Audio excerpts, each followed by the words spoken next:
हम आपके आभारी रहेंगे ऋषिवर। आपको कोटि कोटि धन्यवाद। आप यात्रा करके आए हैं, थक गए होंगे, कुछ समय आश्रम में व्यतीत करें। मेरी पत्नी सुमुखी आपके लिए भोजन की व्यवस्था करेंगी। हमें एक महत्वपूर्ण यज्ञ के लिए आश्रम से बाहर जाना है। अब हमारा जाने का समय हो गया है। प्रणाम। प्रणाम।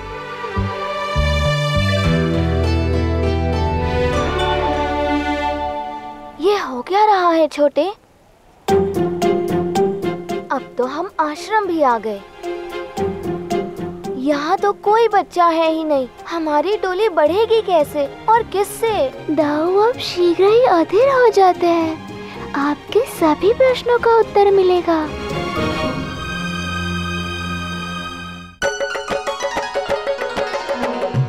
जी माँ।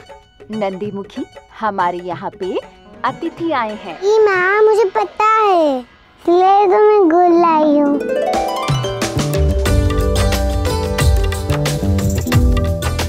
आपको गुड़ चाहिए था ना खीर बनाने के लिए। मेरी प्यारी पुत्री। माँ, मैं आपकी और क्या सहायता करूँ? चावल है ना, पानी में डाल दो। जी माँ।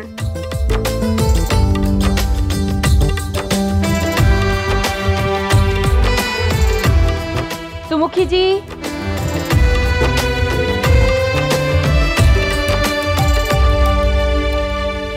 प्रणाम। जी प्रणाम। प्रणाम। हम वो जानती हूँ कि आप हमारे अतिथि हैं। अतिथि देवो भव। मैं और मैया आपसे क्षमा चाहते। भोजन बनने में थोड़ा समय है। अरे तुम तो बहुत ही संस्कारी हो। क्या नाम है आपका? मेरा नाम नंदी मुखी है। नंदी मुखी, बहुत ही प्यारा नाम। प्रणाम। प्रणाम। प्रणाम। आप ऋषि सांदीपनी की धर्मपत्नी है ना? जी, मेरा नाम सुमुखी है और ये मेरी पुत्री नंदी मुखी। हमारी भेंट हो चुकी है। सच में आपकी पुत्री बड़ी आज्ञाकारी है। जी वो तो है। आप लोग विश्राम कीजिए, कुछ ही समय में भोजन तैयार हो जाएगा। अरे, मैं अपने पुत्रों का परिचय देना तो भूल ही गई। ये मेरा पुत्र है कृष्ण।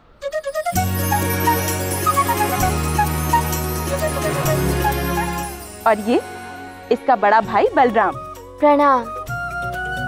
इन दोनों की जोड़ी बड़ी प्यारी है। वैसे तो मैं कहती मेरे पुत्र के साथ खेलो, परंतु आपका पुत्र भी है? जी, मधुमंगल बलराम की आयु का है। तो कहाँ है वो? बुलाइए ना उसे। वो बात ये है कि क्या हुआ? सब ठीक तो है ना? वैसे तो सब कुछ ठीक है, किंतु वो तनिक संकुचित स्वभाव का है। आश्रम में कोई भी आ जाए तो अपनी कुटिया से बाहर नहीं आता, स्वयं ही खेलता रहता है। और एक मेरा कान्हा है, जहाँ भी जाता है अपनी ठिठोली आरंभ कर देता है। इसकी पायल तो अति सुंदर है। ये केवल सुंदर लगने के लिए नहीं है, ये दिशा दर्शक भी हैं। मेरे कान्हा के पैर में चक्र लगे हैं। यदि एक क्षण के लिए भी ध्यान भटक जाए तो ये नटखट कहीं अदृश्य हो जाता है। क्यों मुंह फुला रहे हो छोटे? कोई ऐसी प्रशंसा करता है क्या दाऊ? सत्य ही तो कह रही है मैया। और यही सत्य हमारी टोली को बड़ा करेगा।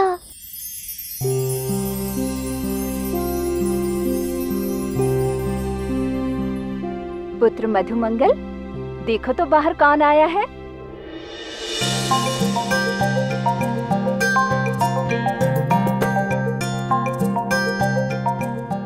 देखो तो तुम्हारे जैसे प्यारे प्यारे बच्चे बाहर आए हैं। चलो उनके साथ बाहर जाकर खेलो। नहीं माता, मुझे ना ही देखना है और ना ही खेलना है। ठीक है पुत्र, तुम यहीं पर खेलो, मैं तुम्हारे लिए भोजन भिजवा देती हूँ।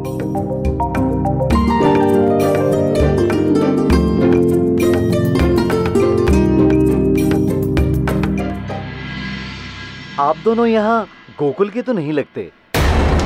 किसी के अतिथि हो या अतिथि नहीं, हम तो गुप्त जी हम व्यापारी हैं। क्या व्यापार करते हैं आप? हम ये पता करने आए हैं कि यहाँ के गांव के लोगों को क्या पसंद है। इससे हमें व्यापार करने में थोड़ी सहायता मिलेगी, तो आप हमें कुछ जानकारी देते तो। पूछिए, आप क्या जानना चाहते हैं? यदि गोकुल के मुखिया नंद जी से मुलाकात होती ना तो बहुत अच्छा होता। वो कहाँ मिलेंगे? सुना है वो अपने परिवार के साथ किसी आश्रम गए हुए हैं। घर पर तो अभी रोहिणी जी मिलेंगी। जी रोहिणी? कौन? रोहिणी जी गोकुल से नहीं है, इसलिए उनके विषय में अधिक जानकारी नहीं है। हाँ, उनका एक पुत्र है जिसका नाम बलराम है। जी हम नंद जी के आने के बाद उनसे मिल लेंगे। अब हम आज्ञा चाहते हैं। प्रणाम।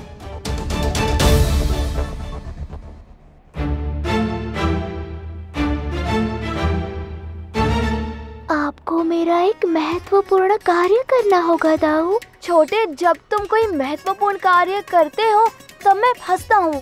इस बार भी फंसाओगे क्या? दाऊ नहीं, आप नहीं फंसोगे। छोटे, तुम्हारा हर सरल कार्य मेरे लिए तो कठिनाई बढ़ा देता है ना। बताओ, अब कौन सा नया खेल खेलने की सोच रहे हो? आपको बस मैया और बाबा का ध्यान भ्रमित करके रखना है जब तक मैं वापस ना आ जाऊं। अब तुम कहाँ जा रहे हो? एक विशेष कार्य है। कहीं मैया मुझे ढूंढने निकल गई तो सब गड़बड़ हो जाएगी। पर छोटे, मैं ऐसा क्या करूं कि सबका ध्यान भ्रमित रहे? कैसे दाऊ है आप? सब कुछ छोटे ही बताएगा। कुछ युक्ति सोचिए। ठीक है, सोचता हूँ कुछ युक्ति। पर तुम शीघ्र लौट आना, ठीक है? हाँ दाऊ। और संभल के जाना, मैया तुम्हारे पायल की तुम्हारी ना सुन ले।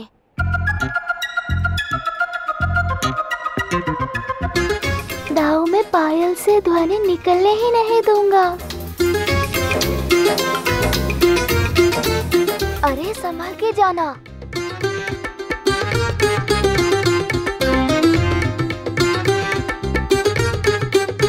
क्या करूं? कैसे सबका ध्यान भ्रमित करूं? बलराम, कान्हा, भोजन लग गया है, शीघ्र आओ। जी मैया।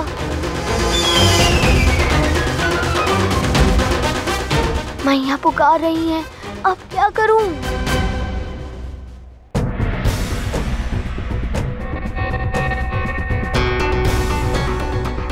रात्रि हो चुकी है। मेरे विचार में हमें यहीं विश्राम कर लेना चाहिए। विश्राम कर लेते हैं। प्रातःकाल मथुरा के लिए प्रस्थान करेंगे। ये उचित रहेगा।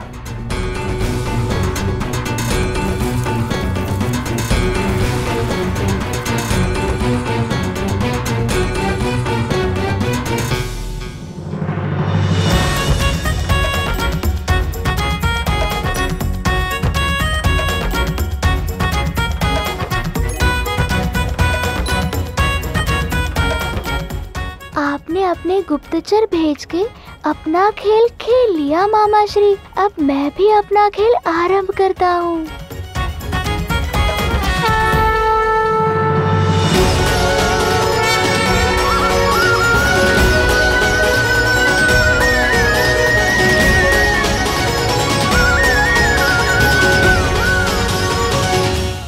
क्यों तू सामान्य बालकों की भांति नहीं है पुत्र?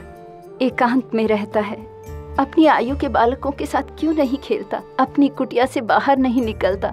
ऐसा क्यों करता है पुत्र?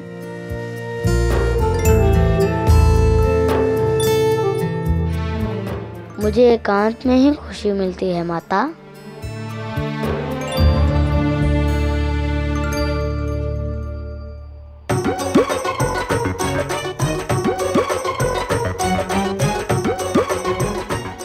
कान्हा अभी तक क्यों नहीं आया है? ये फिर से मुझे डांट खिलवाएगा। बलराम, वो कान्हा।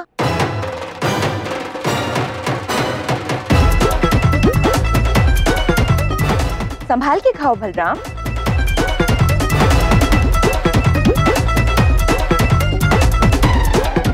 मैं कान्हा को लेके आती हूँ। भोजन अत्यंत स्वादिष्ट है। बलराम, वो कान्हा। मुझे और खाना है मैया, परोसिए ना। हाँ बलराम, मैं परोसती हूँ ना।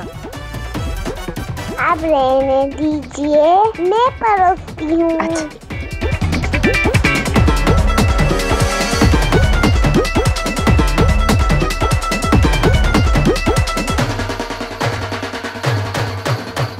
बलराम, भोजन कंठ में अटक जाएगा लल्ला, ध्यान से खाओ।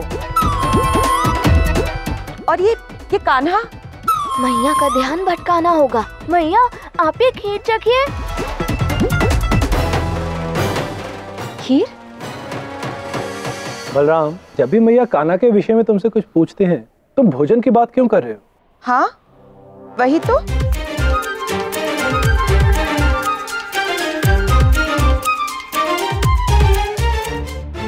बलराम, सच सच बोलो, क्या बात है?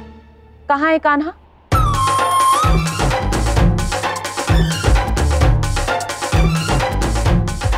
मैं तुम दोनों का खेल समझ गई। मैं स्वयं जाके कान्हा को लेकर आती हूँ।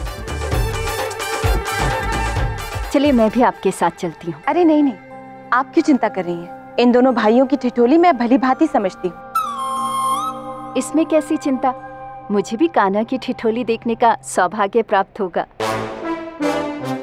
चलिए। कान्हा, लल्ला, लल्ला कहाँ है तू?